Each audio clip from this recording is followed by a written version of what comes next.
ગઈકાલ તારીખ 28/8/2013ના રોજ જન્માષ્ટમીના દિવસે ભરૂચ શહેરમાં 5 વ્યક્તિ ખાતે જે મેળો ભરાય છે તે મેળામાં જ્યારે પોલીસ બંદોબસ્તમાં હતી, આ દરમિયાન ન્યૂ લવલી ડ્રેસીસ જે મિલેનિયમમાં દુકાન ધરાવે છે તે સાદિક કાવલીવાલાએ પોલીસને ફોન કરી જણાવેલ કે પોતાને ત્યાં એક ઈસમ આવેલ છે જે કંઈક શંકાસ્પદ છે, જે આધારે પોલીસ ત્યાં પહોંચતા તેની પાસેથી બનાવટી હજારની 3 નોટો મળી આવેલી અને આ ઈસમની પૂછપરછ દરમિયાન એવું જણાયેલ કે તેના અન્ય 2 સાગરીતો અંકલેશ્વર ખાતે મોનાર્ક હોટલમાં રહે છે, જેથી તાત્કાલિક પોલીસ કર્મચારીઓ અધિકારીઓ ત્યાં પહોંચી ગયેલા અને ત્યાંથી પણ 2 ઈસમો ઝડપાઈ ગયેલા.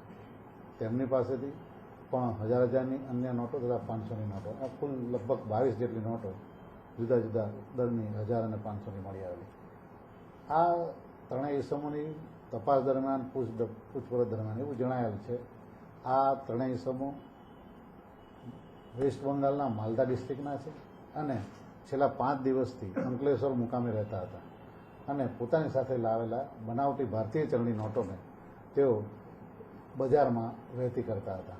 જુદી જુદી દુકાનોએ જઈ ઓછા વત્તાનો માલ ખરીદે અને 1000ની નોટ આપી 800 રૂપિયા પાછા લે અથવા 500ની નોટ આપીને 300 કે 400 રૂપિયા પાછા લેતા. આ રીતે જે ભેગા કરેલા રૂપિયા હતા તેમની પાસે, જે સાચી ભારતીય ચલણી નોટો હતી, તે પણ આશરે લગભગ 58,000ની ઝડપાયેલી છે તેમની પાસેથી.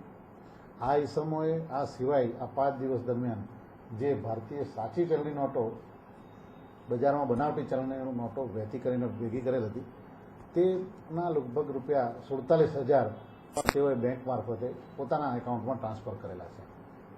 આમ આ 3 ઈસમો જે બનાવટી ભારતીય ચલણી નોટો લઈ અને ભરૂચ અને અંકલેશ્વરના બજારમાં જુદી જુદી દુકાનોમાં આપીને અને બજારમાં વહેતી કરેલ છે અને આ 3 ઈસમો ઝડપાઈ ગયેલા છે, જે એક સનાતન રોય છે, જે જબ્બાર શેખ છે અને ત્રીજો સેજુલ શેખ છે. આ 3 ઈસમોને ધરપકડ કરવામાં આવેલી છે. આજરોજ રિમાન્ડની પણ તેમની કાર્યવાહી કરવામાં આવેલી છે.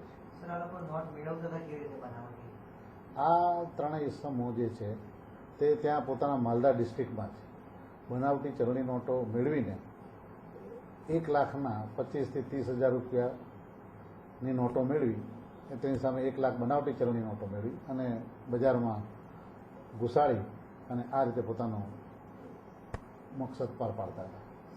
છેલ્લા કેટલાક સમયના કેસોની પર નજર કરવામાં આવે તો માલદા ડિસ્ટ્રિક્ટના લોકોની સંડોવણી વધુ બહાર આવે. શું કહી શકાય કે ત્યાંથી સુનિશ્ચિત કૌભાંડ ચાલી રહ્યું છે? ચોક્કસપણે એવું કહી શકાય કે પશ્ચિમ બંગાળના માલદા ડિસ્ટ્રિક્ટથી સુનિશ્ચિતપણે આ એક કૌભાંડ ચાલી રહ્યું છે અને ગુજરાતમાં છેલ્લા ઘણા વખતથી આ પ્રકારના ઈસમો પકડાય છે. હાલ પણ હજુ ભરૂચની જેલમાં પણ માલદા ડિસ્ટ્રિક્ટના માણસો છે, વડોદરા જિલ્લામાં પણ છે અને આ જે ઈસમો જે છે એ ગુજરાતના જુદા જુદા ખૂણામાંથી પકડાયેલા છે.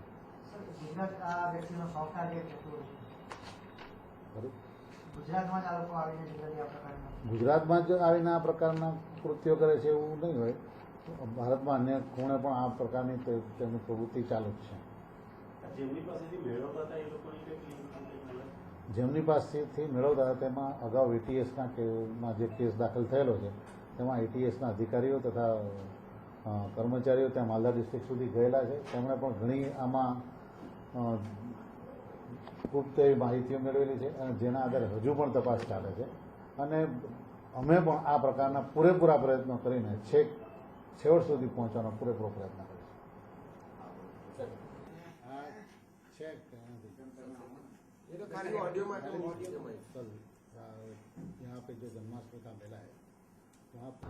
ભરૂચ અને અંકલેશ્વરની પ્રજાને જણાવવાનું કે આ ઈસમોએ જે 1000 અને 500ની નોટો બજારમાં ફરતી કરી છે અને જે વેપારીઓને ત્યાંથી માલ ખરીદી અને પૈસા એમના નાણાં જે ચૂકવેલા છે તેમાં બનાવટી નોટો જો તેમની પાસે આવી હોય તો અચૂકપણે પોલીસનો સંપર્ક કરે.